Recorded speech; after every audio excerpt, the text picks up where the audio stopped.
What's up, everybody? Welcome into the Nightcap Fall Camp Edition. We are finally here.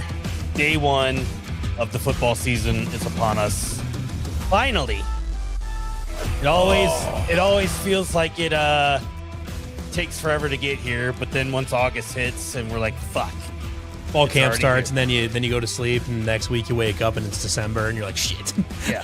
Where did it all go? Yeah. You're still trying to figure out if Easton Dean's going to show up. My God, I hope not. We were just talking about tight ends about 2 minutes ago. What a fever dream that was. And we hear Easton Dean might be like one of the best tight ends in program history. He's like, wow, he's going to be so good. Well, we were really had that shoved down our throat. We really did. It took him forever. Then he caught that touchdown late in the year. He finally did it! Yay! Yeah, that was fun. Let's hope we never do that. That was a psyop. Yeah.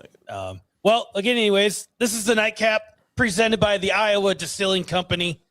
I'm Matthias Schwarzkopf. Levi Stevenson with me as well. Dylan is somewhere making. Well, he's not somewhere. He's at his house. He's at his new house. His new house with about 30 people making homemade pizza. Currently in hell. Wishes he was here, but he's being told Matthias, by the boss. Chad is wondering what that dome do. Oh, the dome. All bald, boys. We go fresh right here. Look at this. Look at that. Look at this. It's 100% forehead now. All Look at that. Gone, boys. We are gone. That's crazy. Why'd you show it? You're just like, fuck it. I just fuck it. And now I look like a very unathletic version of Dylan Sainer. Or honestly, kind of. Yes. Yeah. Unathletic version of Dylan Sainer, a very fat version of John Cryer as Lex Luthor. You look like a dad off of a sitcom on CBS that aired at 6 p.m. on Wednesdays. But good news in all this, I can now get to two hat buttons here. I always just go to the second snap no matter what, because I'm not trying to I'm trying to give my head a chance to hang on. Now at this point I have to kind of I really got to smash the shit down. Oh yeah, you've added in yeah. It's like when somebody just keeps painting over the wall with your head now. Yeah, I've added 1.5 snaps worth of hair since I since I last ordered a regular sized hat, and so it just kind of is what it is. See, I knew somebody would make a comment about the bald head thing here, but then I was like, before I got on, I was like, I wonder if I can get this to the second snap and feel comfortable. Sure as shit. I can. Snap. So here we are. This is true. CW has now started infecting CF After Dark with the baldness. Well, it's really my hair was going away anyways. So yeah. And I had shaved it really short once already. What's funny, I have so many bald friends. I have an unusual number of bald friends because I got you, I got Jake, the lead guitarist, and one of my best friends. He's bald. Another one of my friends is balding, and I would not shock me if at some point he decides in the near future decides to go bald. I'll probably know within the next 2 or 3 years, I will probably be friends with half a dozen bald people. I think it's crazy. My plan is to once October starts, just let it go and then let it go through May. I can't wait till you get to the end of the basketball season. You have just nothing on the side, just you have Chase Allen hair, but it's only on the outside. Have a nice mullet in the back, but nothing comes back in the front. You have the Friar Tuck mullet where it's it's just right there on the sides, and not on purpose. And it's long on the sides. Yeah, that went through my head that this is not going to grow back the same, and I am totally screwed and probably just going to stay bald the rest of my life. You get the old Paul Feinbaum curtain set. Curtain set. Oh, fucking Paul Feinbaum. I guess. I mean, if we're gonna go Paul, I mean, he's been successful but very annoying. So, I mean, successful and good at your job are two different things. Yes. If you're an Alabama fan, you could say he's good at his job. If you're an SEC fan, you're like, yes, Paul.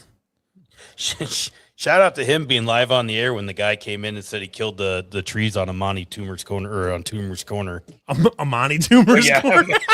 Yeah.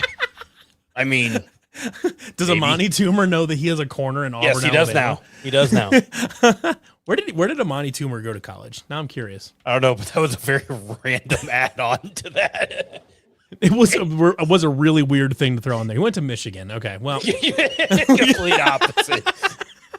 Whoops. Yeah, if there's an opposite school to Auburn, it might be Michigan. Yep. Well, we're not here to talk about Paul Feinbaum and the Michigan Wolverines. We're here to talk about Jimmy Rogers and the Iowa State goddamn Cyclones. Fall camp is open. That's the new official. That's the government name for the football team now. Goddamn Cyclones. Yeah. Motherfucking Cyclones. Yeah. A lot of I think Jake even said it in his Daily Clone, a little bit of refreshing press conferences here to start the old camp. It as we've said it before, he got real answers to real questions. Yeah, Jimmy Rogers doesn't want to talk to the media, but he doesn't want to talk so much that he gives you actually information. Crazy. Yeah. Well, and he did. I don't remember which reporter asked, but someone asked him about the whole the picking Iowa State first thing again, which is 3 weeks ago's news. It's like, man, he's answered that question 40 times now. It's like, pick a different one. We're in fall camp now, my guy. Let me see. I do have that clip here. Oh, you got 4 clips that are totally unlabeled. I can't wait for you to go through 3 of them first and find the wrong clip. We are going to struggle through this. I can't wait for you to keep clicking on the wrong. I'm pretty sure it's this one. You'd wonder why I'm the head coach at Iowa State. I was brought in to win. Very self-aware. Yeah, this is it. Didn't hire me to come here and not be competitive. I wasn't hired for my disposition. I was hired to create a program that competes and wins, and that's the goal. We're not signing up for second place. So I know that's a bold statement, and it'll be printed everywhere, but the reality is this. The players have to believe in what you say, and you have to act on how you believe. I believe that we can win. Hell yeah, Jimmy. So they need to feel that. They need to experience that. They need to see it every single day in order to become it. And when do you start believing that you can do it? When you get there and lose? That you're shocked that you got to a place that you've harped on all year? Or when you fall short and you only win 5 games? I don't believe in that. I don't really buy into every year is a new year. Every team is a new team. There's new personnel. There's new emotions that come with everything. Football's an emotional game. You have to manage the competitive maturity every single year. And you have to push your players to get out of their own comfort zone because that's where complacency falls. So that's my goal right now is they're extremely excited about day one of practice. Every team in the country is. And every team says the same thing. Are they going to be? The 3rd and 4th week of camp is what separates the great ones. I appreciate the different answer. It was more of a comfortable setting for him than being at Big 12 media days where he was just like, well, yeah, I picked us to win. But this was the fuck you think I am? Of course I did, There's a notable air about him now of just you can tell he's finally settled in just a touch. And he's finally comfortable.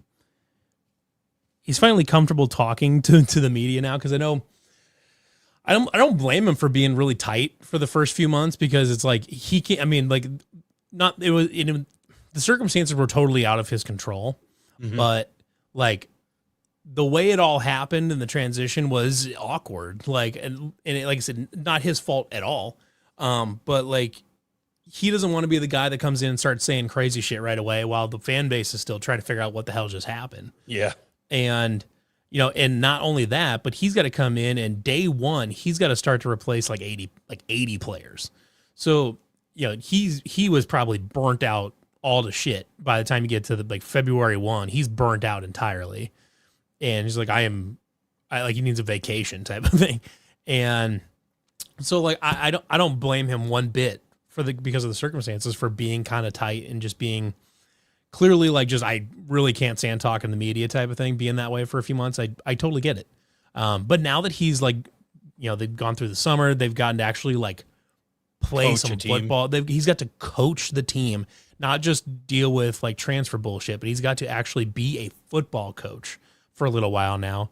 He's gotten a chance to go on a little vacation or whatever and relax a little bit over the summer. To me, I feel like we saw the Jimmy Rogers that is like, he looks happy in that press conference, even though you can tell he doesn't love being like doing media stuff. You can tell he's happy to just be coaching football again. He like in February, he looked fried because he probably was. Oh yeah, I would be too. I would be too. Yeah, absolutely. Like it was a horrible situation to get put in, but he dealt with it really well. And now he gets a chance to coach football, which is what all of these guys signed up for in the first place. And he looks happy. Like he looks like he looks like a pig in shit, man. He's having a good time. Hopefully, next year's not a year where he has to rebuild an entire roster, which we presumably will not happen. Obviously there will be you would presume. Yeah, there's gonna be some attrition and things like that where they're gonna have to go and replace some, some players. But in my mind, Jimmy seems like the kind of guy that like, if ever he was successful enough here to start getting calls from like big schools, that like he would see. I think he would see it a lot like TJ Otzelberger does, in that like if we're doing well enough that I'm getting calls from the blue bloods of the sport, then it means we're doing something right, and that means we're getting really close to just doing it here. And Jimmy Rogers feels like he has that same mentality here. And I'm not saying like Matt Campbell didn't, but he also didn't stay to stick it out. So it's kind of, draw, if the shoe fits type of thing or whatever, and like I said, we're projecting from based on a season that hasn't even happened yet. But when I see Jimmy Rogers talk, and having been able to like sit down and like have a conversation with the guy, like, dude, like he just loves coaching football. And I don't think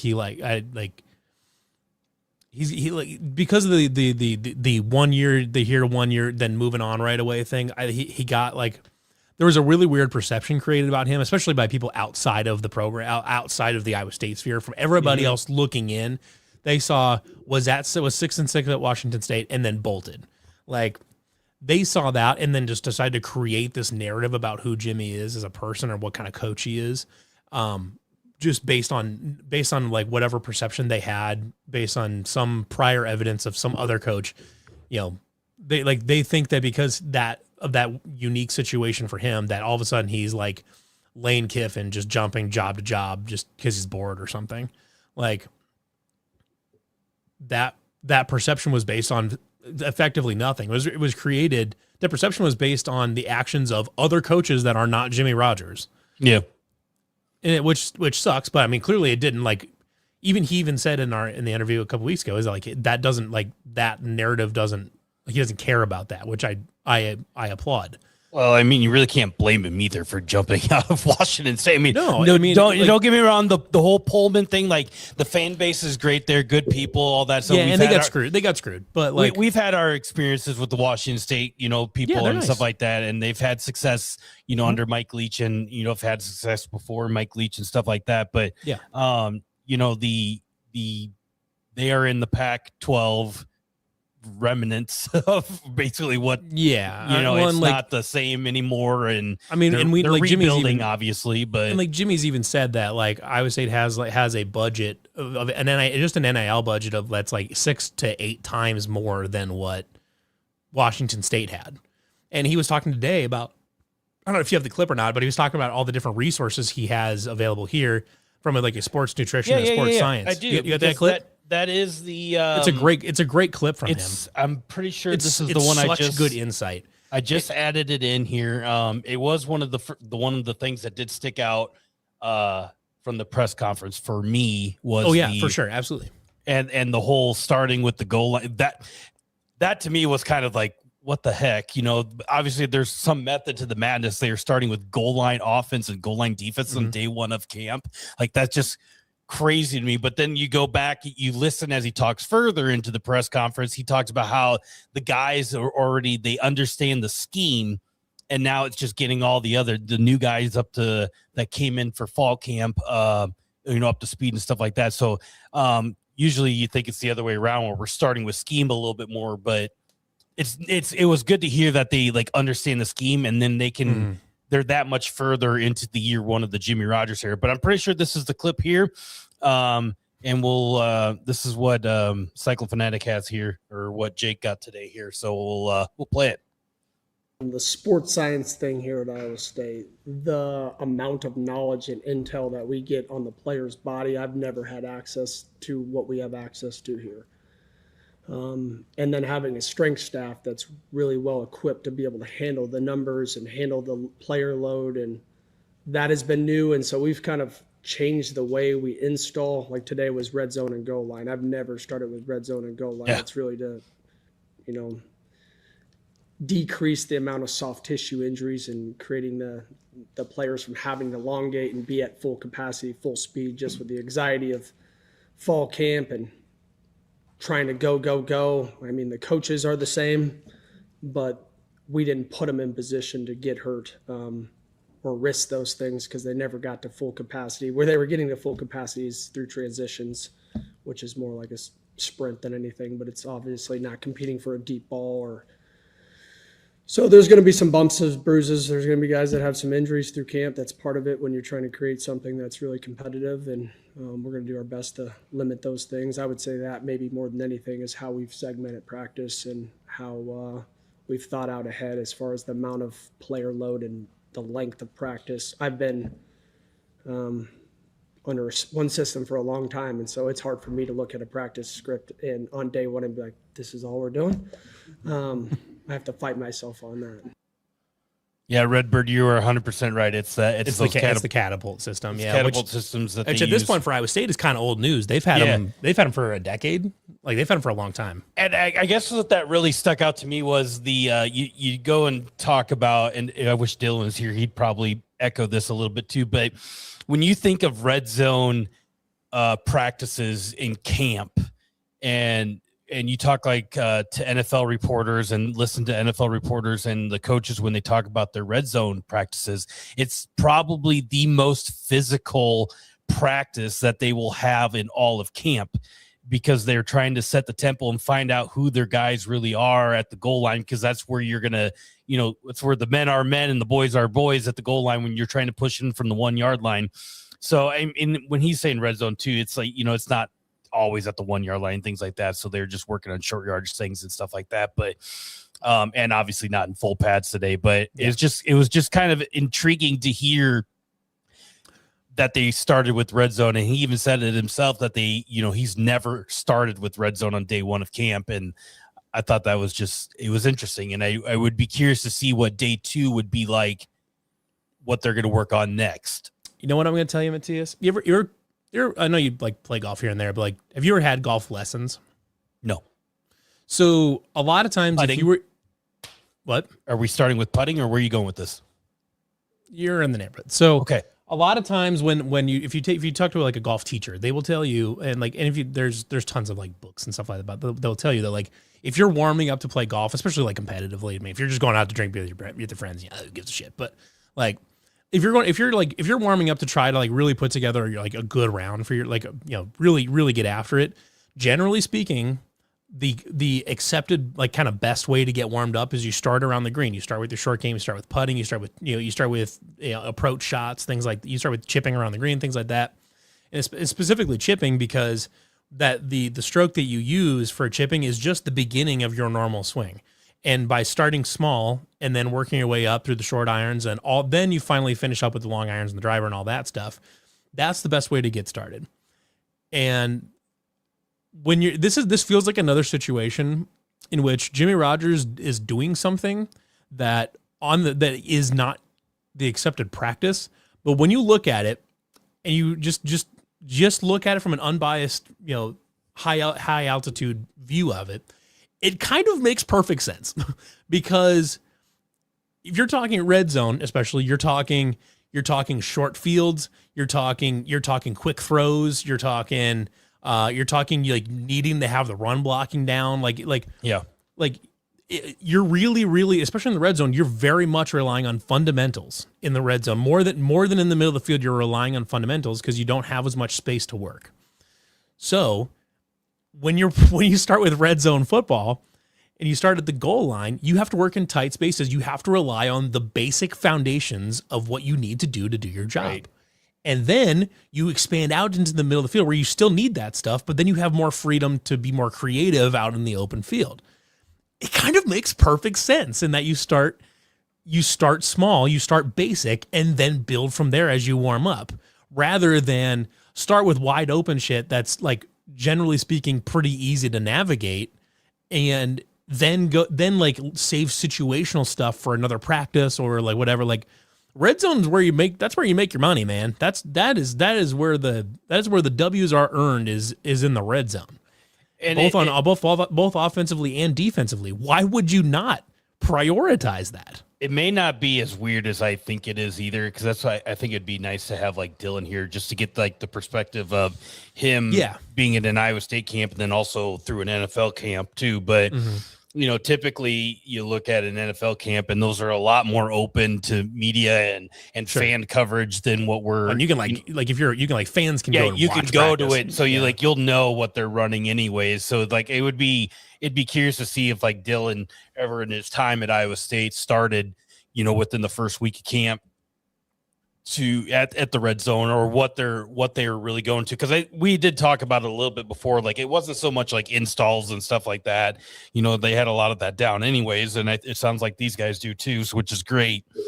And we're not so much worried about scheme, but I don't know, it just seems a little, it's different, obviously different coaching staff, and it's not, and I'm not trying to make this sound like this is some like abnormally weird thing that's going to throw off the entire team. I'm not. It was just interesting to hear him be that open about it. And he did say that it was part of his injury prevention, which makes perfect sense. But like, and maybe this isn't like a factor for them, and maybe this is not a true 4D chess move here.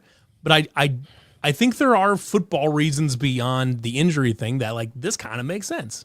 Like I said, I think it goes down to like you start small, you start basic, and then you build out from there. I'd be curious to see if we could get like somebody that was like a kinesiology major or like a sports science major that could like show us what the percentage of injuries are from like doing that long stride stuff in the first day of camp, and like how many of those injuries were hamstrings or soft tissue, like pulling whatever, because they were going 9 routes the entire time. Right away. I'd be curious if there's like actual data on that. There has to be some you would think. Yeah. If like, especially just on like, what practice style, like what activities produce injuries, which ones tend not to. I don't know. I think we got a pretty good sports science division here at Iowa State. I'm sure we could find somebody that's been a part of it that would understand it a lot more than what we do if they have some raw data on that to like tell us. But that's for another day. I do the point he made though about having access to different data than he's used to having, which we said is the catapult stuff. I think that's a good like thing to note when like it's easy to say that moving from Washington to Iowa State, and you know that he's taking over an Iowa State program that's in a much better spot than it was when Matt Campbell started. I believe that to be true. But it's easy to say that as this more like nebulous statement that it's like, oh, like we think like, yeah, that makes sense. You know, they won, there should be more stuff.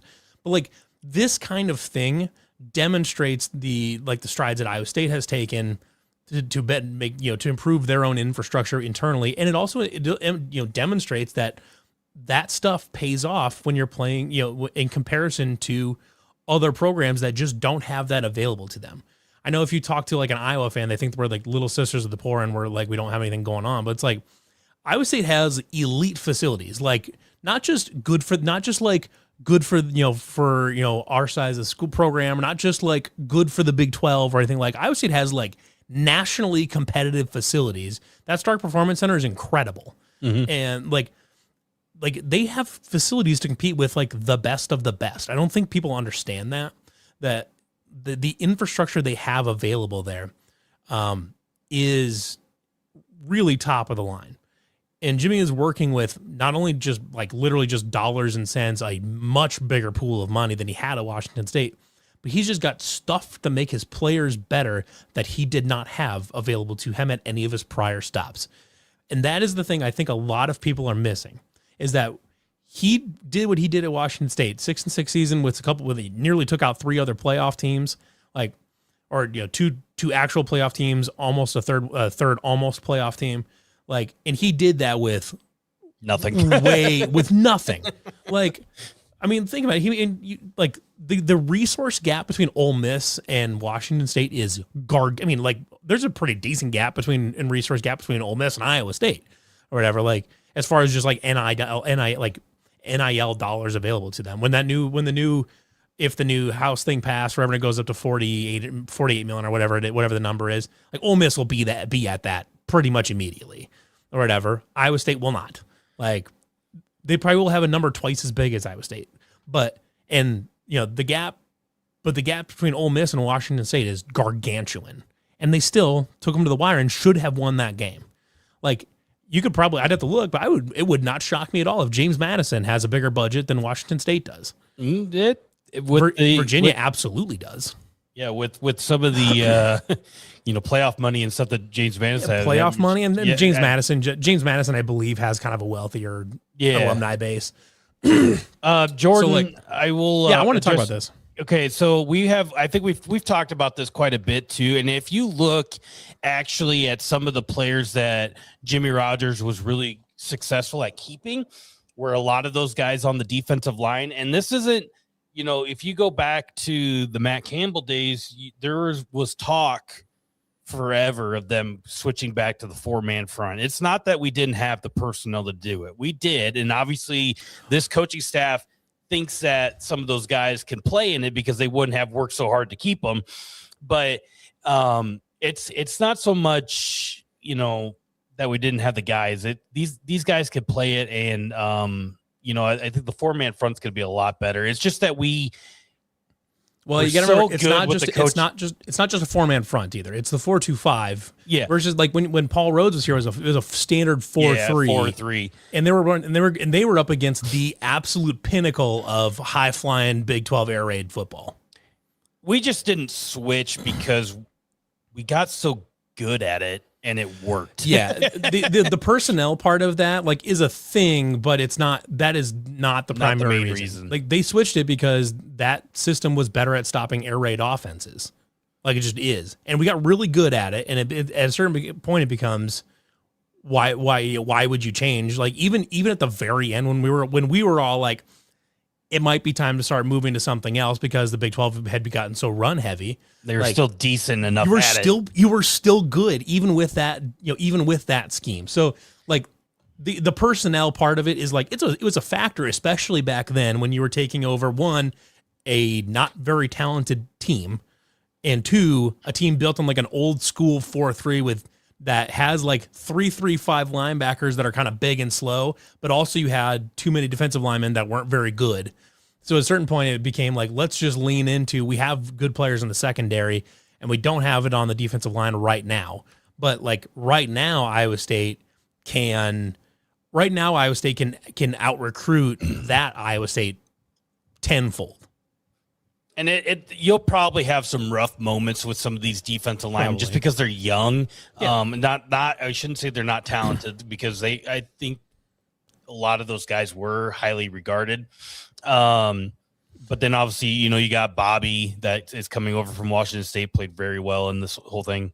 This is a good point here. That switching from the 3-3-5 to the 4-2-5 made perfect sense right now because you got to just start over on your defense. You didn't have to recruit for it over a multi-year period. You did it in one offseason, so you just bang, clean cut straight to the next defense. So that's part of it too. And the other part of that too is that you can't just switch from a 3-3-5 to a 4-2-5 in terms of your linebackers because 3-3-5 linebackers are playing 240, 250. 4-2-5 linebackers are playing 220, 230. Because they have totally different needs for they have totally different roles within that defense of what they need to be able to do. So they're they're totally different situations. And like the 3-3-5 was done out of need, mainly to address the schemes that they were playing against. And the personnel thing was just kind of an added benefit of it. Now you can do the personnel for a 4-2-5, and the scheme makes more sense for what the Big 12 does now, in which right now the only like now old school Big 12 air raid offense, now the only one left is now Oklahoma State. Yeah, you got to look to you have a star player that plays defensive end right now. The guy that can get to the quarterback. The biggest question I think on the defensive line in that regard, and it would be if you're going to be worried about a defensive line, is the guy that's going to play the opposite end, excuse me, opposite defensive end from Bobby, and how does he develop and how does he able to create that pressure on the opposite edge rush to take some of that pressure away from him? Because if all the focus is going to be stopping on Bobby and your other guy isn't doing shit, it just becomes pretty ineffective. From a pass rushing standpoint, they can stop the run and be just fine, but you want to create havoc in the backfield when we're going up against the passing plays. So I think that's going to be the big thing for me on the defensive line is who's going to be that guy opposite of Bobby and getting to the quarterback with him to one, take the pressure off of him, and then also just get after it. So Redbird beat me to it. Caden Crawford would probably be who I would pick to start across from him. You want to see consistency from that opposite edge rushing position there. That's a guy that's getting in the backfield consistently and going for it. And and Jackson just said it. Hawk on the inside. I think Zamir Hawk's Max Balloon is going to be a really nice defensive tackle pair. I don't feel bad about the inside guys. I just very curious, of getting that consistent pass rush from the opposite end rush position. In fact, I would say I'm excited to see what Zamir Hawk can do in a four down set, and where he's not dealing with double and triple teams in the center from a nose tackle spot. Donnie with a fun question here: is 2020? I don't think so. It's top 5 for sure. What the fuck just happened? It's unfortunate that it kind of got wasted on a team that didn't finish very well, but I believe the 2022 defense was the best defense in school history. Because that defense, I believe, had that still had Will McDonald. That had Will McDonald at like the height of his powers. That had TJ Tampa. I'm trying to let me pull up. While you're pulling that up, I'm pretty excited to see how Jace Gilbert progresses. How flashed a ton at the end of last season. Yeah, Jack Limbaugh is going to be awesome. And then is it pronounced Balloon or Balloon? Balloon? Balloon. Yep. And then Zamir Hawk, obviously we already talked to him, but and Redbird's already mentioned Crawford, and then obviously Bobby Terrell is the guy that's going to be the focal point of that defensive front. But we've talked about it a lot already too. If you're going to worry about something on this defense too, it's what transpires in the secondary, how those guys develop and things like that. The strength of this defense is going to be on that front, 6 guys. And I think the linebackers are going to be very solid. And it's just what happens. I'm kind of worried about corner, but there's some players there that just need to show us. So we're very optimistic about the defense. It's the offense that's what we're a little worried about, but we'll see. Yeah, I don't know if I'd say like worried is the word I would say about. But I'm cautiously optimistic. That's probably fair to say too. We just don't know. So as far as the best defense in school history, I think 2022 or 2023 have a pretty good case. So I mean, like both rosters are kind of crazy. So 2022. Now, granted, some of these guys are younger. They're like sophomores here, but you've got Bo Freeler, Anthony Johnson, who's a senior, redshirt senior. You've got Darian Porter, Miles Purchase, TJ Tampa, Malik Verdon. Let's see who else we got here. Travion McGee, Jeremiah Cooper, Jontez Williams. Let me see here. Will McDonald, Joey Peterson, Kenny Ziogu, Tyler and Yedem, Isaiah Lee, J.R. Singleton, Dominique Orange, MJ Anderson. Donnie Jackson has hair. Jackson does have hair. Keeney's got hair. Matt's got hair. Yeah, leaving the dudes out of that, man. I would, you know, and I might look up some stats here. Whoa. Rogers did mention back to the secondary at safety. You know, they're talking about the All's injury.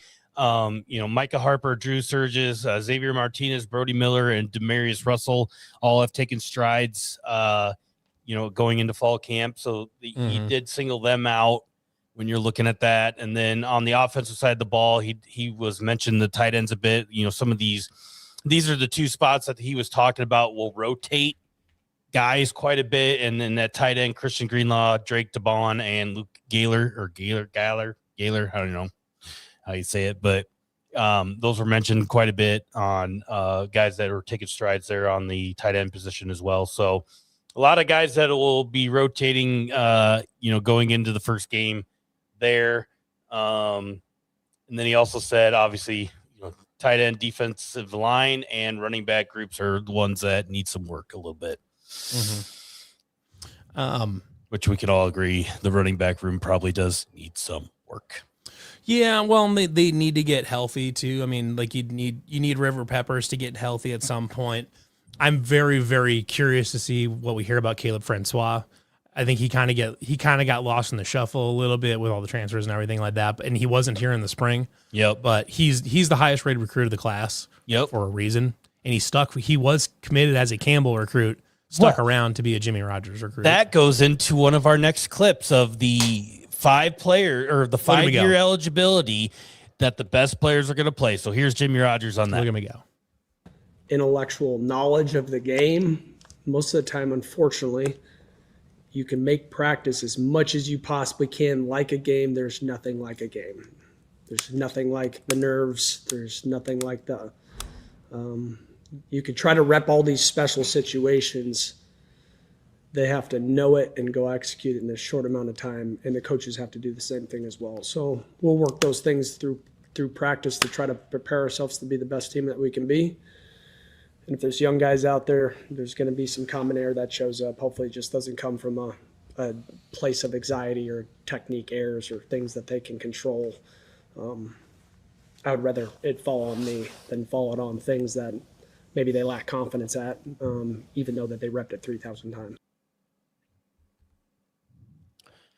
So he did talk a lot about that, and I think we've said it quite a bit too. Is that with this new eligibility rules that they have, it's you don't get to redshirt people. You just have 5 years, and I mean, essentially, you could say redshirt with the hard air quotations, but that the best player is going to play, and if it comes from a freshman, whether it's Francois at the running back spot, I mean, it's going to happen. So there's a lot of opportunity for some of these newer guys that are coming into this, the freshman class to take some playing time away from some of these other unknown transfers, and then, expand on their roles going forward. And that goes for the next recruiting class that comes in too, just because there's going to be opportunity when they come to Ames, next year. So yeah, it just doesn't go for this season. It's going to be as they continue to build this roster, from year to year, as once they finally get the full roster stability. Mm-hmm. So I got immediately curious about this, and I understand that this is a flawed stat. I understand. However, if you look at total defense allowed, the 2022 defense, since 2000, the 2022 defense is quite a ways ahead of anything else on a per game basis. It is, I mean, it's 400 yards better over the season ahead of a 2001 team that played one fewer games. The next modern-ish defense is the 2021 defense that led up a whole 600 extra yards. Granted, again, total defense, far from perfect stat. We could probably try to find some yards for play and stuff like that. But if you're just looking at but you look at points allowed here, that 2014 defense, not great. They did a good job last year not allowing points, but they allowed some yardage. It depends on how you want to quantify it, but I would personally rank that 2022 defense way up there. If you go by points, 2022 is right there behind 2025, but much better yardage total. Give me that 2022 defense. And it's a shame that defense was saddled onto the back of that Hunter Decker's offense that couldn't do anything, and they went 4-8. But that team was that record was certainly not the fault of the defense. So 2022 is my vote. Impeccable King says Flora or I riot. Well, the interesting thing I think about Flora is whether he is getting some carries at running back, but he's also pretty skillful that if some of these other guys step up at the running back position, he's a type of player that you could stick him anywhere at a skill spot other than tight end, obviously, and utilize his speed and in ball skills that he doesn't necessarily just have to be at the running back position. While he is listed at a running back, they could use him anywhere. I have some thoughts on this. I think Cam Petaway is more tested as a receiver than Aiden Flora is. I think the Aiden Flora can play anywhere thing is mostly by projection right now. We have not seen him be used as a receiver ever. So, but if we look at some tape from like Cam Petaway from last year from Bowling Green, they didn't. I don't know how much they lined him up at receiver, but they used him in the passing game like fairly regularly. I think if you're looking at one of them being like a true like inside outside, receiving running threat, I think you're looking at Cam Petaway for that. Aiden Flora, I'm not saying Aiden Flora can't do it. We have not seen him do it. Yeah, I guess I'm not saying limit that just to Aiden Flora. Anybody on the roster. I sort of think that the idea that you can play him anywhere is a little bit of like Christian McCaffrey projection, just the white running back that's pretty fast. And you think like, oh, he should be able to play anywhere type of thing. I was thinking just more so of home run speed, that he just gets the ball and finds a gap, and he's probably going to hit it. Yeah, he's more of a north-south runner though. Especially if you watch him run, when you get him on handoffs, and I think if you see him like even on that punt return, you look like he's more of a north-south guy. Now on that punt return against TCU, he did like make a guy miss and stuff like that, but he doesn't go east-west hardly at all. Which there's lots of ways to skin the cat, but he's a north-south runner. He wants to be a north-south runner because that's where he can get his speed going. That's where he can get spun up. He can get moving. I think you will see that for sure. Yeah, you will. And he didn't really say it, but he kind of like in a roundabout way went around it. Jimmy Rogers did about some of these other guys that like aren't necessarily the prototypical running backs, kind of like the fullback sets that can also play running back. And, he did talk about that a little bit today too. But he didn't like come out and say, oh yeah, we're going to stick two running backs in the backfield at the same time kind of thing. But I'm not personally worried about his size.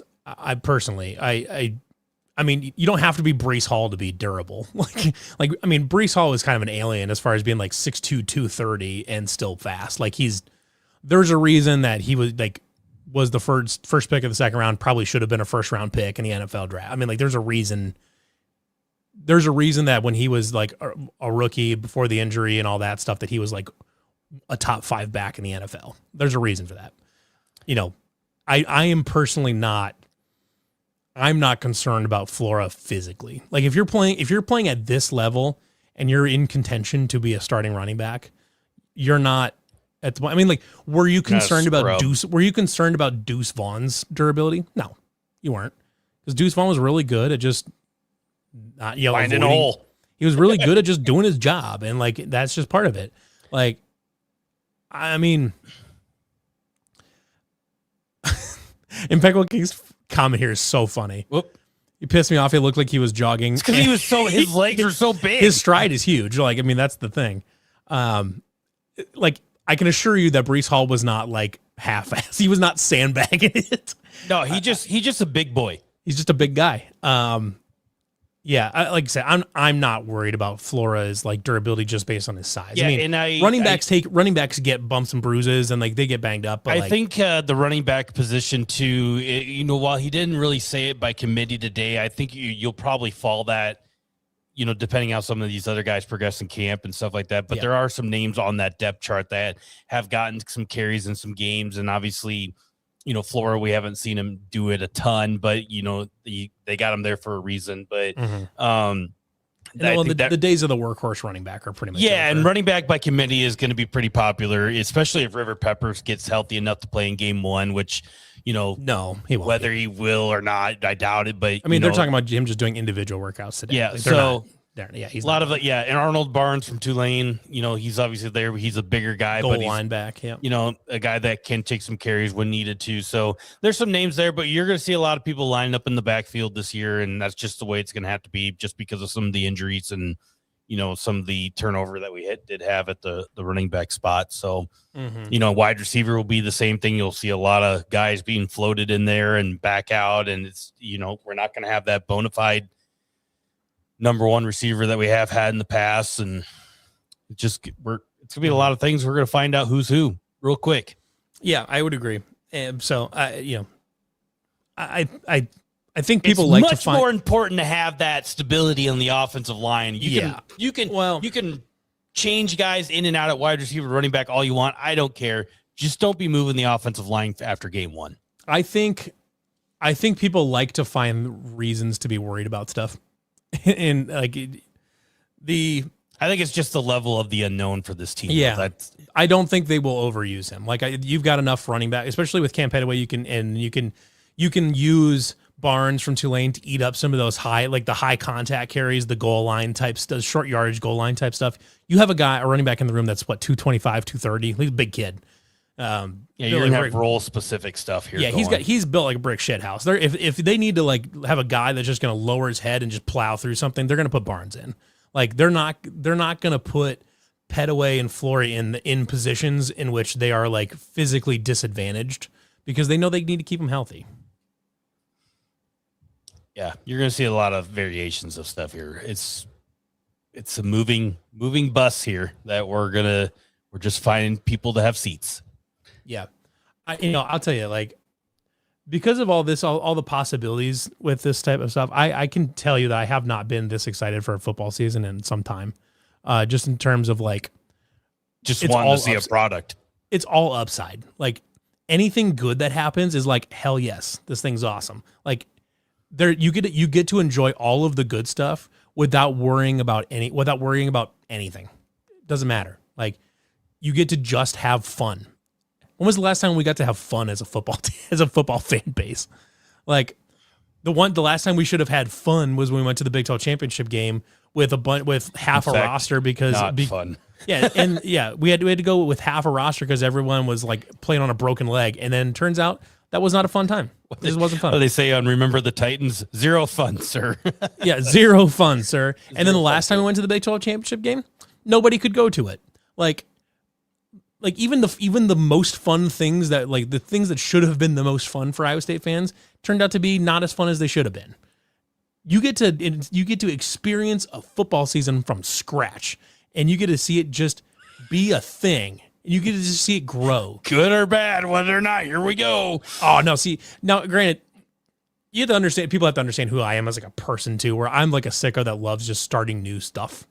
I mean, you can probably just tell by just how many things I'm always doing all the time. But here's the real question to add on to that. How many different dynasty saves do you have on your college football game right now? 3. How many have you deleted? 2. I was thinking it might be a lot more, but we're not even a month into the game yet. Well, I'm just thinking I won with North Dakota State. Now I'm gonna delete this motherfucker and I'm gonna start completely fresh. Now my main personal one, I'm on my 3rd school in 6 years. I went to North Dakota State for 3 or 4 years. I started North Dakota State for 3 or 4 years, then won 2 natties with Michigan State, and now I'm taking over the Goal Cyclones. Funny. Yep. So even I don't have a lot of dynasty files saved, but I move around in the dynasty. Yeah. Yep. Seems like you might be the problem. You were the job hopper. Yeah. Well, I'm sorry. I keep winning. Sorry for winning too much. Yeah, crucify me. No. Hey, speaking of doing new things, this year, which we experimented with it a little bit during the basketball post game shows, but every football game for post game show, we will allow call-ins going this forward at the end. Are we? Yep. All right. I'm down. It's gonna be wild. I know, and we had teased potentially being able to do post games from the lots.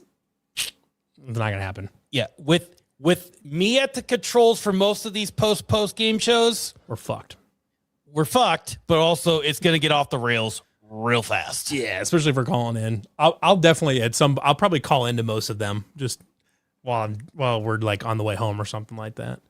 But yeah, more to come on. But that's going to be one of the mainstays of the football post game shows this year. I'm going to tell you right now that the post game after BYU is going to be it's going to be chaos. It's going to be electric. The one after the Iowa game will probably be chaos too because that's late too. That's true. That's oh my God.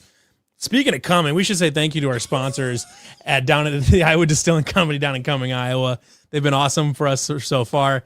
Check out the Prairie Fire Cinnamon Whiskey, 1858 vodka, Saints and Sinners apple pie, all that good stuff. You can get it at about any Fairway and Hy-Vee around the state. I can even get it over here, way over deep in the bowels of Eastern Iowa. You can find those around here too. So definitely check them out. If you can, stop down and coming down at the location. It's a really cool place. They make awesome cocktails down there. We've had a couple events down there, and it's always been super fun. They've always got food trucks and stuff like that down there too. So definitely check out their location if you can. But thank you to Iowa Distilling Company for being an awesome sponsor of ours. We were talking about Amani Toomer earlier, Michigan Wolverine. We have a Michigan fan in our chat right now. Yeah, AJ. Yeah, he's an honorary Cyclone though. I went to Michigan State because Michigan didn't offer me the job. That's why. He owns Iowa State gear. He's an Iowa State Cyclone on the side. So shout out AJ. Shout out. Anything else that piqued your interest? I see we have another clip down there. Oh, this is just one more final. Oh, okay. Here, nothing really specific, but it's just more sound bits from Mr. Rogers. So he's got some interesting things to say here. So we're just gonna play this and we'll mosey on. Physical aspect that comes into how we want to play, expect to play, and are demanding in which they will play.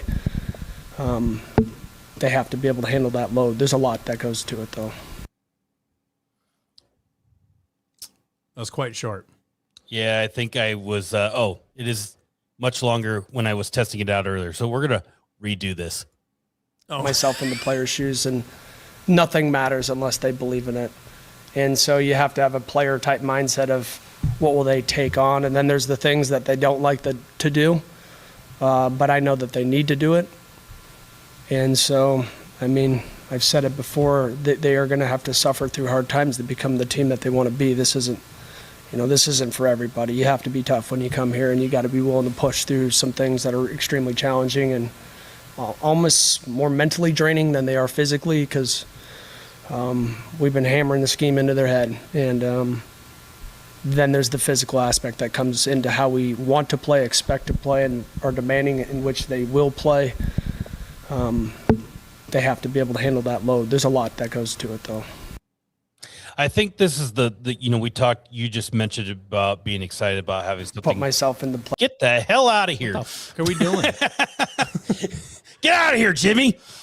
This is my time now. No, don't make him leave. Anyways, so you mentioned how, starting having something new and being excited for it. I think my thing that I'm most excited for is, how much they've talked about physical toughness and being the tougher team and being the ones that physically impose somebody into just quitting. And obviously, I think in the past 10 years from Iowa State football, we've had those moments where we have been physically imposing and worn people down and just sucked the life out of them. But this is like an intentional thing that they are talking about from day one, that we're just going to overpower you. And I'm excited to, obviously it's going to be hard to kind of gauge that against, a Southeast Missouri, but, going into Kinnick Stadium, game 2 against Iowa, which is a team that hangs their hat on being, the tough team and outlasting their opponents, is what is Jimmy Rogers and this team going to show in that regard, in that environment. So I'm really excited to have that and see what that transpires into the season, and especially on the offensive line, because I love offensive line and I want some dogs up front. Absolutely. I'll guess you were there for our basketball post games. I feel like you were there. Like, you've seen drunk Matthias do post games. When were like some of those late basketball games, like no NCAA tournament, when I got in trouble for yelling at a certain player that will remain nameless. That was Matthias after a few cocktails. Did you see a few cocktails? A few cocktails.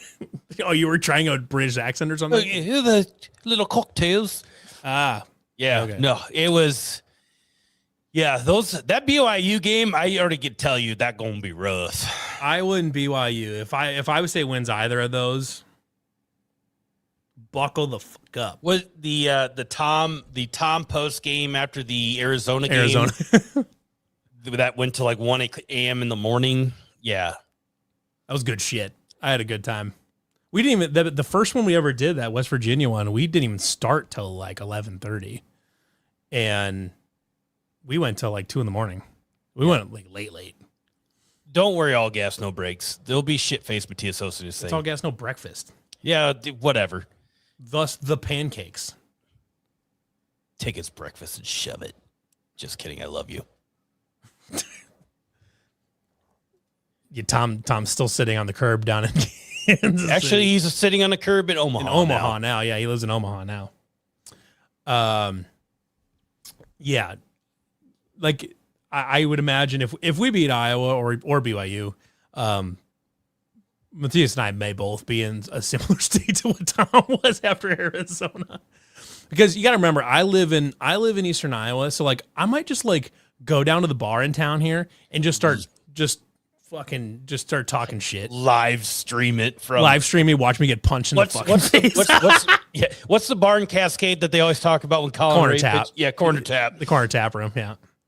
Yeah, you just go down there and start, because it would be full of Iowa fans or whatever. Just go down there and just start talking mad shit. Oh, it's the funny thing is, like, I live in extreme Northwest Iowa, which is all Iowa fans too. So like, we could do simultaneous bar post-game show where you're getting punched in the face and then I get punched in the face. Listen, I don't hate that idea. I mean, if I gotta eat a right hook from some for the clones, Yeah, it's for the clones. I'll bring the fucking car with me. Yeah, you get punched in the face while wearing the car on your head. It'd be great. That'd be pretty funny. That would be, because I think honestly what happened after that is I'd get punched. Well, one, I would probably instinctively try to turn the car to use it to block the punch, like just. But you're gonna be fucked up, so you're gonna whiff. I'd whiff, but then I would get up and then chase after him with while wearing the car and try to like tackle him with it. That's what would happen, and I would get kicked out. And this is Jackass. I'm going into the corner tap. Hey, I'm Levi. Iowa State just beat Iowa. I'm walking into the corner tap that's full of Hawk fans. Welcome to Jackass. Watch me start some shit, people. Read in, weep, virgins. And now we're going live to Tom, who's in Iowa City.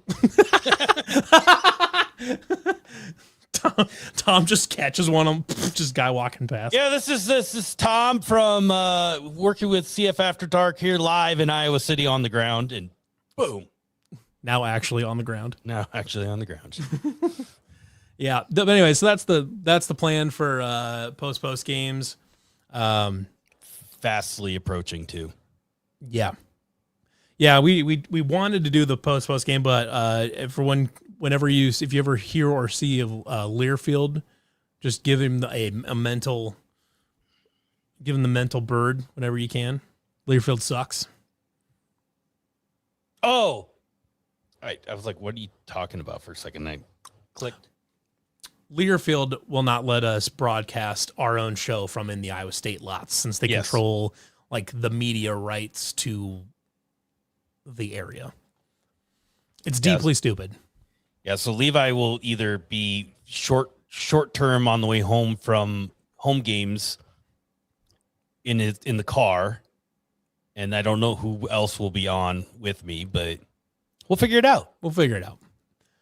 And then we have a whole lineup for all fall Monday through Thursday. Yeah, I think Jake's going to be putting. Speaking of which, actually, this is a great time to announce this too. So Jake Brenn's going to be putting together a big like master schedule of like what's happening each day. As of right now, it'll be Down the Pipe on Monday, Lightcast on Tuesday, Nightcap Wednesday. Matthias is going to do some sort of. You're going to do CF After Dark interrogates and talking to an opposing person doing that. Also on Thursdays, starting soon, August 20th will be their first show. We have another podcast that we're adding to the lineup. Very excited to announce this, actually.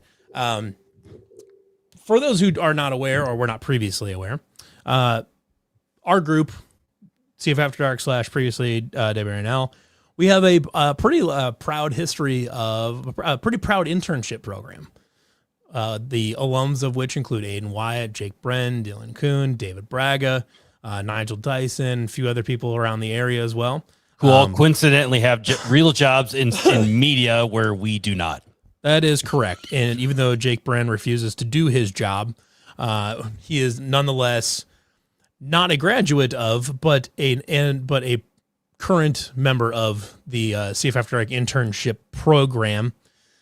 We are introducing a new podcast that is 3 journalism students at Iowa State. Going to be called the Student Section Podcast. It's going to be on a weekday pre-recorded. It's going to be It's going to be Luca Mazzi, Nathan Porter, and Tayden Amy.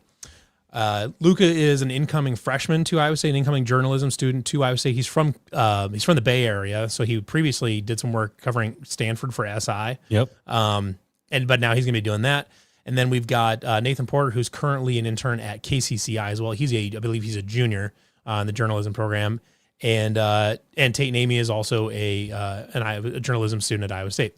So that's going to be their chance. They're going to be able to have. They're going to have their own show on the network. It's going to be. I think they're going to start off on August 20th, just on Thursdays. I think eventually they want to get to be doing twice a week. Like have one posted on Sunday morning and on Thursday morning. They're going to be recorded there, so they have facilities on campus there in the Student Innovation Center, which has been built since you and I were there. Like it's newer than that, but they actually have like a full like recording studio space with like cameras and mics and everything, so they can do like a really nice pre-produced show with all of them in person together in studio, if you want to call it that. That's cool.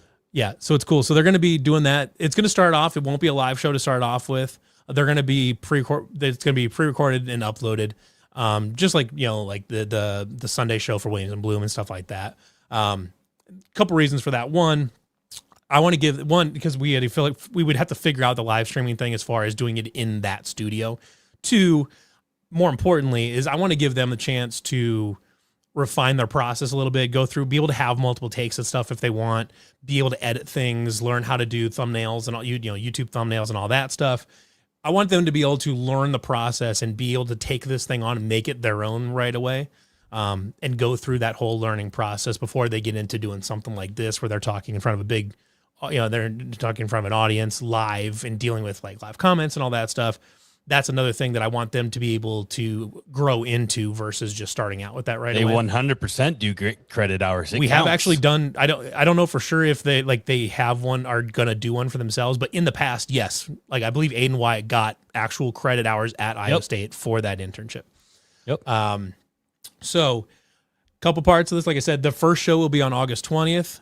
I'm going to put out a tweet here on the CF After Dark account either tonight or first thing tomorrow morning, kind of just as a follow-up that has everyone tagged in it and all that. I know people have been seeing Luca recently. He's been tweeting a lot more with Iowa State scouting reports and stuff like that.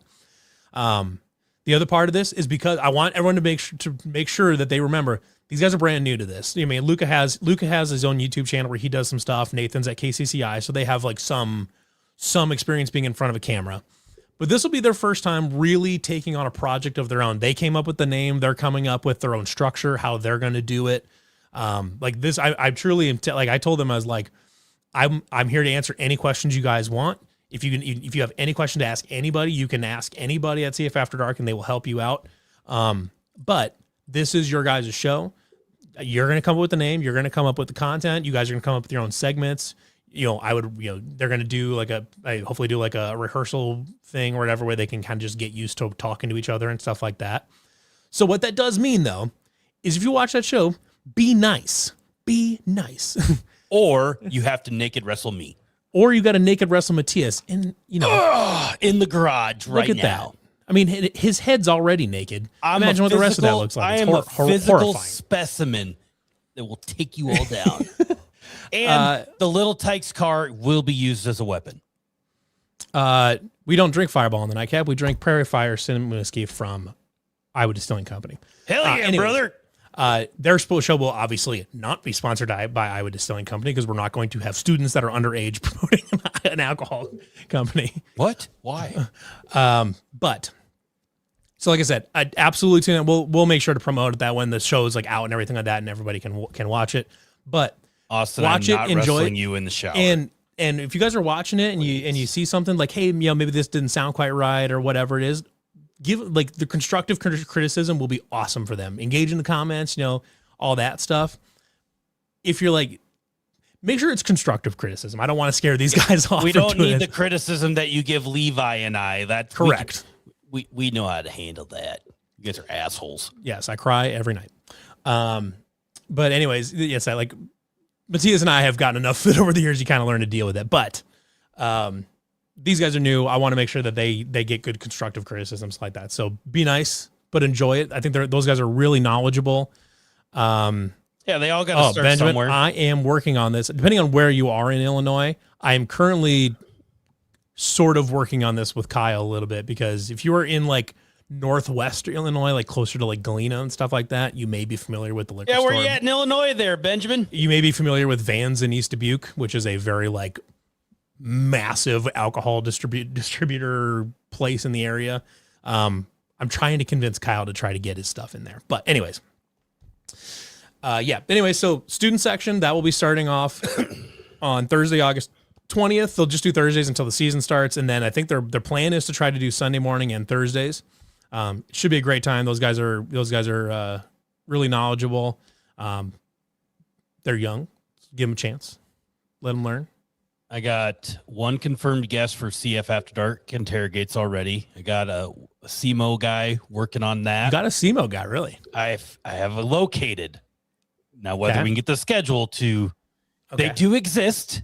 Okay. They do exist. It took some finding. I will be fascinated to hear which Iowa guy you go after. Well, I'll say now it's Andrew Downs. He's going to be on. Oh, okay. Fair enough. But it's more so because he can give us like the fan perspective on it than more so like the media jargon, I guess, if you will, because we are a fan based type show program here, if you will. So, and then we'll work through. We got a lot of good names for the rest of the schedule. So, we'll just see who we land here. We've got lots of good options. The other part of that, the other reason I was interested in getting this student podcast started too is like, we have the fan podcast with the fan perspective, like just the normal like adult fan perspective with what we've got now. CF has the journalism thing, but I think it's fun to hear from the students, like what the students think of everything, because they just like a lot of them are young enough where they don't really remember an era when Iowa State was bad at stuff, like. Most of them were not most of them were not like real conscious when Iowa State was bad at football.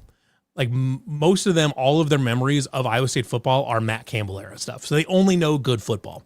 So like it would be fascinating to hear their take on this kind of stuff, or hear what their basketball takes are when everything they've known is Hoiberg and on type of thing.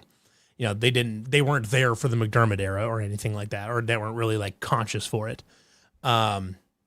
So it'll be fun. They'll be able to tell you kind of what's in the mind of the student body to an extent and all that stuff too. So it'll be fun. But keep an eye out for that one in a couple weeks, week and a half.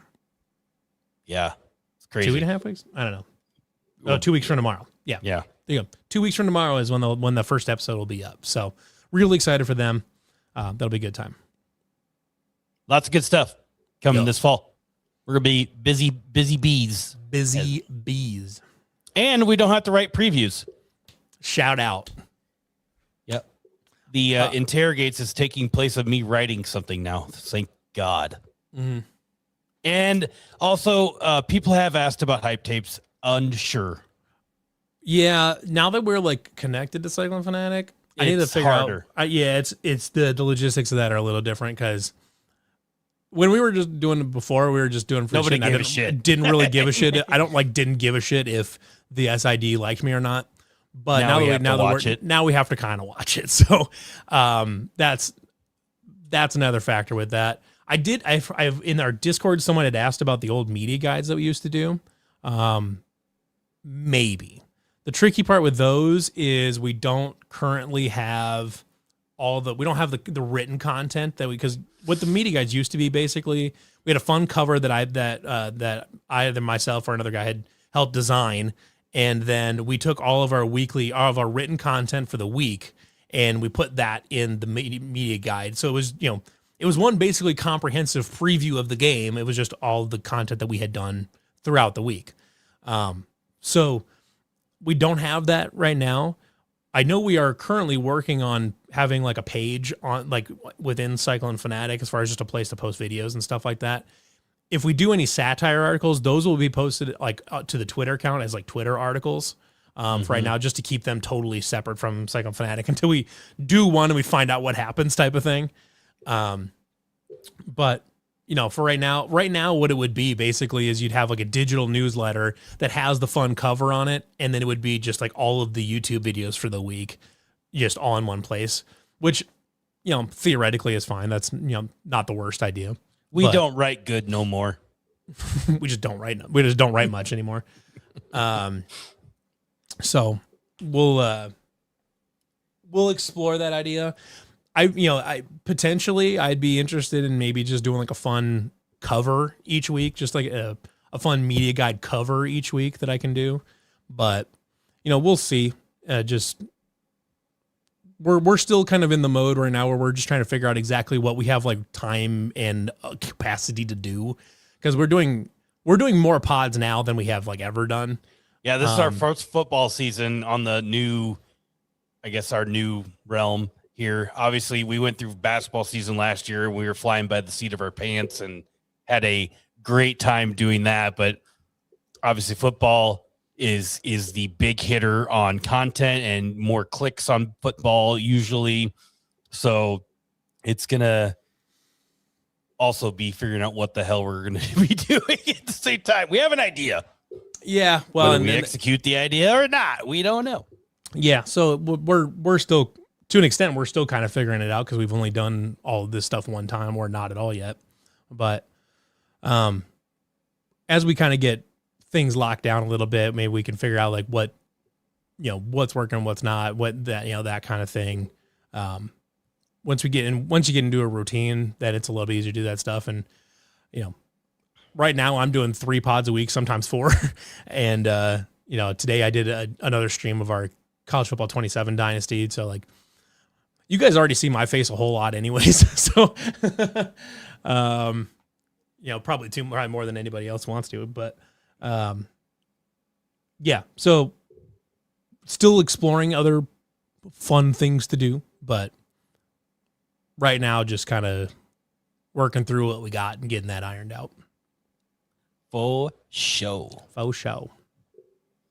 Well, I don't think I've got too much. Oh, fun little tidbit. Today I learned that Real Mitchell, former Iowa State quarterback / San Diego quarterback / San Diego wide receiver, so that's songwriter / singer-songwriter / whatever, is currently playing professional football in Poland. Shout out the Poles. Which one? I didn't know that. I didn't know that Poland had a professional league. There's a lot of football leagues scattered out There within really Europe. are. And I want to show you this. He posted a highlight reel from last season. He was kind of killing it, man. I'll be honest. Like, it's kind of wild to watch some of these plays. Oh, here we go. He's actually playing quarterback here in Poland, but they're running lots of read option. But yeah, this one's pretty easy. He's just gone. Just faster than everybody. He's just way faster than everybody else. Like how they have like this next play though. Watch this next play. Off tackle. Wait, no. Oh, no. I'm thinking maybe it's the play after this one. But he's just cruising. He's just way faster than everybody else. Those guys on the other team are. Watch this shit. Takes this. Wait. Later, dude. Breaks tackle. That's good shit, man. He's just clearly way more athletic than everybody else on that football field. Yeah, look at. Okay, reverse that. Watch 77 here. Like, it's very clear to me that this is like a European football team. 77 on the defensive line. See him right there getting double teamed right there in the middle. Now watch him. He doesn't give it. He's like, well, fuck me, I guess. Fuck this. And the camera didn't even move. The camera did that guy so dirty. He's like, look at this shit. Wow. Jesus. This guy's insane. I love this shit. Look at this. Now, okay, so what's the league called? Oh, good question. Hold on. I got this. He plays for Wrocław, which I believe is in Warsaw. Okay, so it's called the Polish Football League. That good name. All right, Polish. What do they get paid? Oh, in sausages. There's no way they make more than like 10 grand a year. $700 to $3,500 per month. That's awesome. So I do that so fast. You're strictly playing for the love of the game, dude. I was talking to my buddy the other day. So my friend Jesse, you know Jesse. Yep. He played defensive end at Central and Pella for a while. So he's a football guy, and I think it'd be funny just to show up to one of these leagues, show up to like the Czech league or something like that. Just show up in Prague one day and say, "Hey, we're Americans. We're here to coach football," and just go out and just run some like Mike Leach bullshit. And then just put up 80 points a game in one of these European leagues. I think it'd be amazing. Like, athletically, I don't think I could do it because some of these guys are still like good athletes. Like, put me on a field with Real Mitchell, I'm dying. Like, I'm just dying. My body is exploding. You every once in a while you'll see like guys that are showing up like it's like the over 35 football leagues that we have here in the States where like they're just playing for fun. It's like rec league football. Right. Yeah. But they have like actual jerseys and equipment and all this other shit. But like, it's just funny. Like guys, they'll just show up randomly. They'll run through a couple plays before the game starts and then they just destroy each other. Yeah. It's like, dude, you guys got work on Monday. What are we doing here?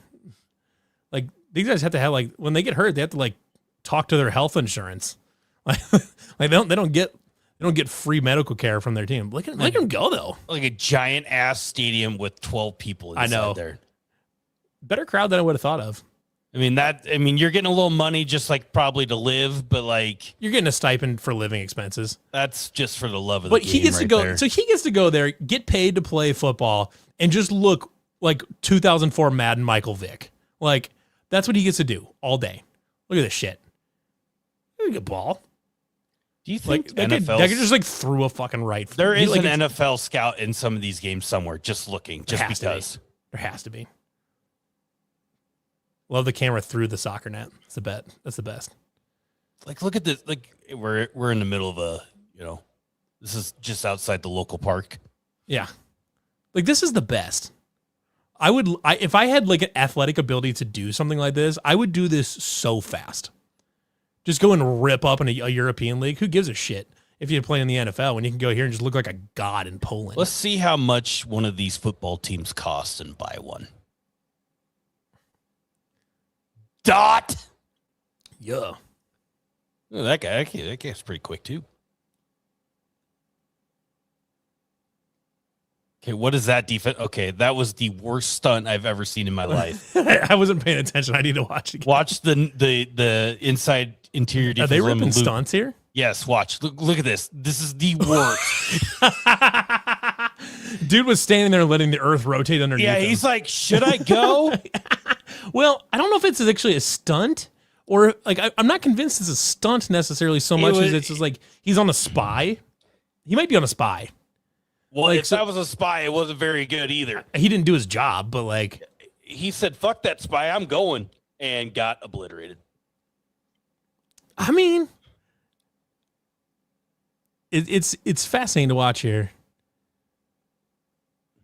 The effort level on these offensive and defensive lines is not great. It's really funny. Like these games are not won in the trenches whatsoever. Look at him go. He's just way faster than everybody else. Look at this line. Look at 47 down there. Watch 40. I know you can't see. So he's the linebacker near the hashes right now. Watch him. This guy right here. No, up. Or this guy here. Nope, up. Right next to the here? right in the middle. Oh, your other side, right other here. hash. Watch him. Other hash. Yep. Watch him. He's like, yeah. Dang it. Now in the United States, he gets his ass benched so fast. Yeah. He looked, made one step. He's like, nope. But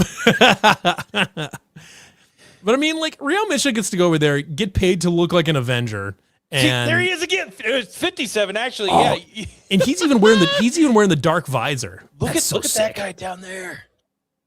Oh, look at that. Bad angle. That guy's like, okay, I'll try. Yeah, they're not good, but like, what is this field? Also, what's going on here? What's the? We're playing in the middle of a cow pasture right now. I mean, that's a grass field right there. That's some West Texas bullshit right there. That's crazy. There's a dirt track. That's a dirt racing track right there on the outside. Listen.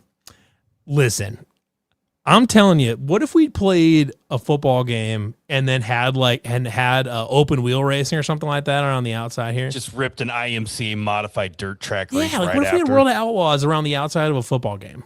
Like how fucking sick would that be? This is almost more fun to watch, like the defenders and everybody else like try. Yeah. Than watching Real Mitchell rip. They left the inflatable up. Oh, at least they have more tents. They have more tents on this sideline than we did at Baylor that one year. This is the best. Like it's funny to watch because like in the United States, like in American football, we're taught like you don't stop playing until the whistle blows. Oh, these guys quit way before. These guys are like, listen, as soon as the moment their brain figures out that they're not involved the rest of the play, they just stop. Now look at this linebacker right now. The guard and the middle linebacker up there, right in the middle. Right here. He's like, okay, I could step one to the left and be there, but he went inside. And he's like, nah, dude. He's still going. Look at this. 4 people to get him down. To be fair to these guys, Real, like just as a base athlete, is a freak. Like he's a freak athlete, but like the effort level on some of it. Oh my God, 21! What are we doing? You guys wide open. This is nuts. This is the best. So this is a great question. A lot of times on these teams, they have a limit on the number of Americans you can have. Like I think there's I want to say is it the Austrian league maybe that they actually have a specific limit that you can only have. I want to say you can only have 2 Americans on each team, 1 or 2.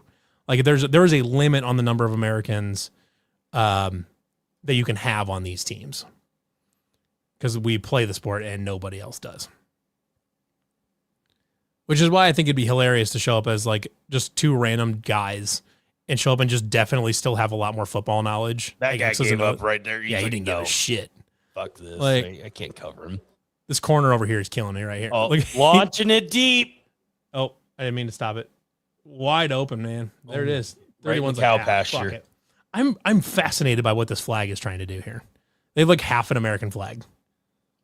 Gotcha. But I don't think it's an American flag. I think it's just a flag, but it just happens to look like our flag. But it's a bizarre little it's a bizarre concoction of whatever it's supposed to be. But I want to see this corner again. Look at I think it's 17 here. Just kind of moseying around, not really looking at much. I'm here. He's just doing stuff. He's like, dang it. Oh, there was a guy back there. Shoot. Look, he's got double gloves, visor. He's just doing that was like funky. It was. He's doing. There's 77 again. Look at him. Watch this. Did they just abuse this guy? What is this? He doesn't try. Look at 77. Yeah, he's the right defensive tackle. 78. 77 here.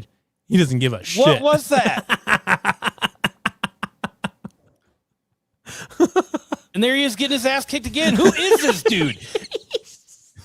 We found.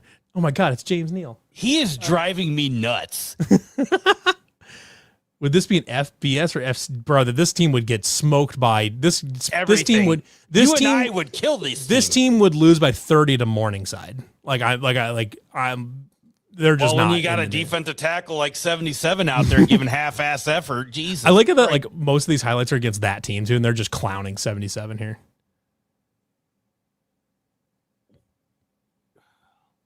I'm happy. You know what? I'm happy for Real because it looks like he's having an unbelievable amount of fun doing this.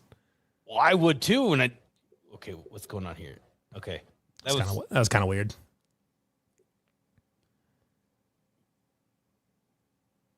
It's a fun throw. A lot of dudes playing over their skis on the defensive side of the ball. Oh yeah. That middle linebacker doesn't know what the hell is going on. Yeah, he's like, "Am I in Poland? Am I playing football in Poland right now?"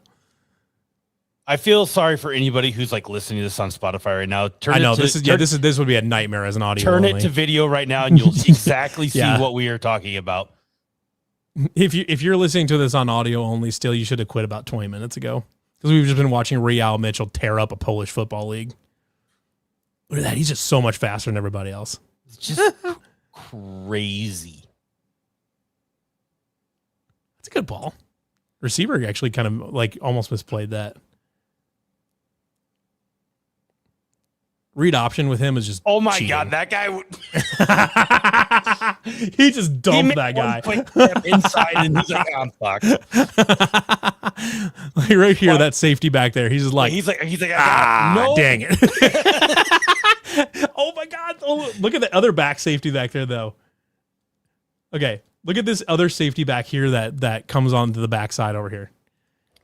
Because he's the one trying to make the tackle later. He's just like, fuck me.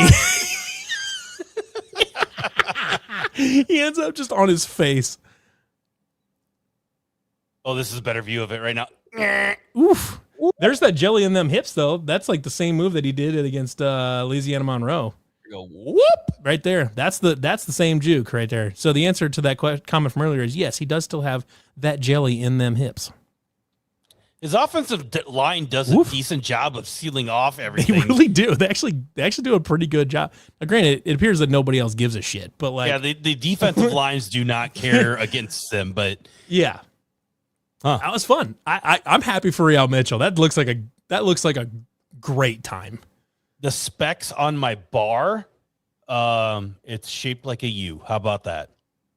Actually, like a U. It's a kid up here in Northwest Iowa, graduated from Spencer a couple years ago and actually started building these things. And this is the first one that he built. So it does have some flaws in it, but because it was the first one he built, but it for a garage bar, it's pretty good. So it can actually, I think it seats, if you have full bar stools, it seats 1, 2, 3, 4, 6 stools. And then it's got shelving on the inside where all the beer stacks up and all that stuff. So playing O-line and an adult rec league would be a great fantasy punishment. It really would, because guys that play adult rec league football are like psychos that are still like trying to hold on to their high school glory. And they're like, I was all state back in 1999 or something like that. Day. And they're ready. They're out for blood because that is what they have going on in their lives right now. And I like, trying to just deal with that says that's a lot. But yeah, Anyways, that was my parting thought. That was fantastic. Was out watching Real Mitchell tear up a Polish football league for 10 minutes. Was that posted today? He just posted it today. Oh, I didn't even see that. Oh yeah, I still follow Real. Well, that was fantastic. And just yesterday he released a new country single called "Honky Tonk Season." Of course he did. Well, I mean, with that, we got Polish Football League happening right now. We got the NFL training camp. We have, I think that's right now, isn't it? The NFL ESPN or we got the Hall of Fame game right now, right? Am I wrong? No, that's tomorrow. It's Wednesday. Keep forgetting that. So the Hall of Fame game of football is officially back, people. Who's playing it? Cardinals and the Panthers. We get Carson Beck versus Kenny Pickett. Preseason game 1. Matchup of the century. Matchup of the century. Somebody posted today of like all the blunders at the Cardinals training camp so far. And it was like, this team might legitimately go 0-17. Mm-hmm. And it was not great. Yeah. Yep. So we got that. And then every NFL team next week is in action for the first preseason game. And the train just rolls. We're here. Chris wants to know how you can watch the Polish league. That's a great, that's a great question. I wonder if they stream games. Oh, I'm sure. Just to watch absolute dog shit football for a while. They're Polska Football Liga. Here we go. I'll pull it up. So they have a whole website. The Polish Bowl, the Warsaw Eagles and Panthers. Well, Real Mitchell plays for Wrocław. So they lost? No! That's crazy. They lost with an Avenger playing quarterback? I can't read any of this. This is all in Polish. Fuck! It's streamed on something, but we don't understand I can't read any of this. I'm pretty sure that says contact. Let's see what... Oh, no, that's a whole thing. Well, I'm glad they have contact in the Polish Football League because 77 was not doing it. They also have U20 teams. That's crazy. Wow. They have a developmental league. That's awesome. They will pay you to watch, Benjamin says. So, like, they've got... Man, if I could read any of this would be super interesting. Here, I'm gonna bring your screen up. Here's what we're dealing with here. Oh, I thought I had it pulled up. Yeah, this is all in Polish. I can't read any of this shit. All we know is that Real Mitchell lost. This is a box score? Nope, that's just a roster. It's just a roster. Hey, 811 people have looked at this. New Era sponsors. Okay, now we got something going on here. Oh, we got an actual sponsor. So I'm curious. Like, you had the final here. Is there? Yep, looks good. Yep. Mm-hmm. I know exactly what that Here's says. what we're gonna do. We're gonna do this, and then we're gonna go to the YouTubes, and then everyone can see my algorithm. Let's see here. Look at this right here. Oh Polska my Football God! Liga. Here we go, baby. There's a whole thing. They got music and everything. This is crazy. So I'm curious. Here we go. Got offensive set here from. Oh, dang it. Yeah, let's back up because that's the other team. There's fans. Że praktycznie cały sektor przygotowany dla kibiców wypełniony. You got the audio, right? Oh yeah. Pięknie We wygląda. got the vuvuzelas out. Stadion That's Olimpijski so w tym annoying. futbolowym wydaniu. Po raz kolejny próba gry biegowej i znowu bardzo solidnie. Warsaw Eagles wychodzą im na razie te akcje biegowe, to 5, to 6 yardów i to jest znakomity rezultat pozwalający mi rozwinąć skrzydła. Yeah. All right, we got some here. This is electric. How many people subscribe to that Polish Football League there? 5.82 thousand. Well, click subscribe. And then. 1. Yeah, let's go. This is the best. So they just played this 10 days ago. So I wonder when the new season starts. Well, because I will be locked in. We would know. I know we've talked about getting a sponsorship banner for Cockfosters FC in London. Well, if What if Real we Mitchell's bought playing, What if we bought a sponsor for Real Mitchell's team? or YouTube ad for the Polish Bowl. Listen, I'm going to look into it. I'm going to look into having an ad that we can play during the. You're gonna buy something in Polish and not know what you're paying for. And like it's gonna be like their version of like the $10 million ad of the Super Bowl to be like $1,000. And Yeah. you're like, well, hey. Polish Bowl, let's go. Listen, I'm trying to buy ad space for the Polish Bowl. Goes for a premium of $30. Yeah. We should do one random, if we can figure out when this league starts next, do a post-game show for one of the Real Mitchell games. I'm in. We just got to figure out when it goes on. We have to translate a whole website from Polish. We're going to figure it out.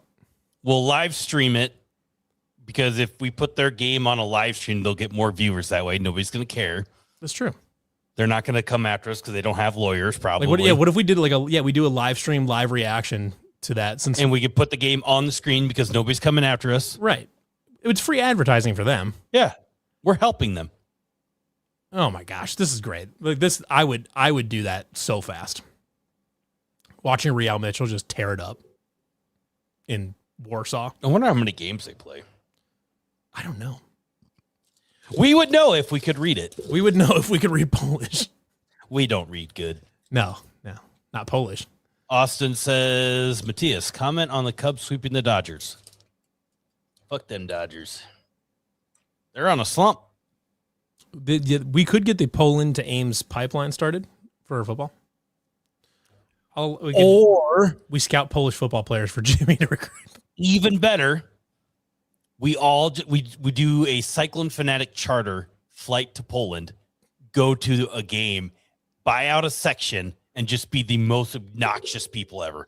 I'm bringing vuvuzelas. I'm like, oh, that'd be incredible.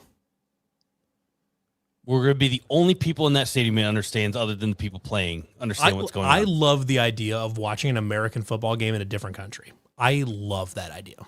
It doesn't even matter what kind. Like if you found an American football game in England where you could still like talk to the fans and shit like that, it'd be incredible. Yeah, there's leagues in Germany. I know there's leagues in almost every country. France, Italy, Austria, Belgium. Yeah, the Czech Republic has one. England has one. I think Ireland might have one.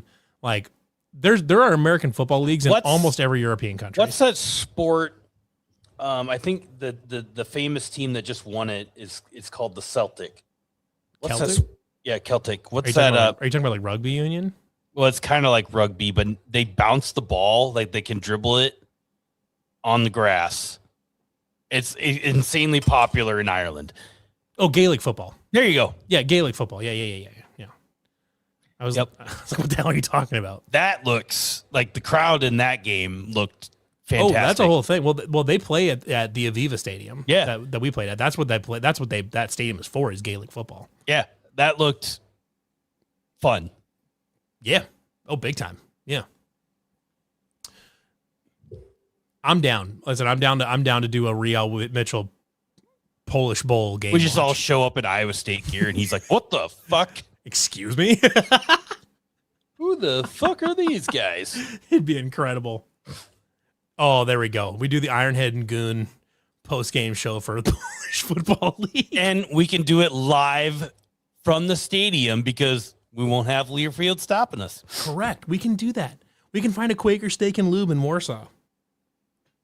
We're on to something here. We're on to something. We've spent 40 minutes talking about Polish football. Yeah. That's what we're here for, though. Mm-hmm.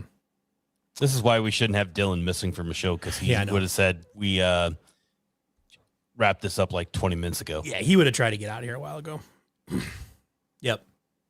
I apologize to the audio-only listeners for the last 40 minutes of the show. Yeah, leave it to Levi and us for going absolutely long for no reason at all. Yeah, the last 45 minutes of this was nothing. It was nothing. But goddamn, the highlights were good though. And The highlights 77, were great. The I highlights gotta were great. find out who that 77 guy is, and I wonder if he played Bully football. him on Twitter. Find him on Twitter and bully him. Fucking that guy. My God, that was horrendous. I might have a new guy. You're a hating disgrace to football. all Polish offensive linemen everywhere. He was a defensive everywhere. lineman. Defensive lineman everywhere, yeah. Yeah, that was bad. Real bad. All right, let's wrap her up. Oh, Jesus. Smoke Cool. Cough. Good closing. Yeah, I did it. Good It was for sick. me. Good, awesome. Good job. Well, Can't hear a damn thing you're saying. We'll wrap it up for this week. Are you doing it or am I doing it? oh, no, I was going to say, do we have a stat draft this week? No. So, no stat draft. Stat draft. We have one more real stat draft next week, and then 2 weeks after that, which is the week before the first game week, we're doing like the last draft of the season is going to be like a subjective draft where we have the chat vote on things. And then everything will be, I think the light caps will be back next week too, Austin. If you're not playing in one, now you are, sorry. And then we'll keep rolling towards football season, people. So for myself and Levi, thanks to our sponsor, Iowa Distilling Company, and we will be back next week.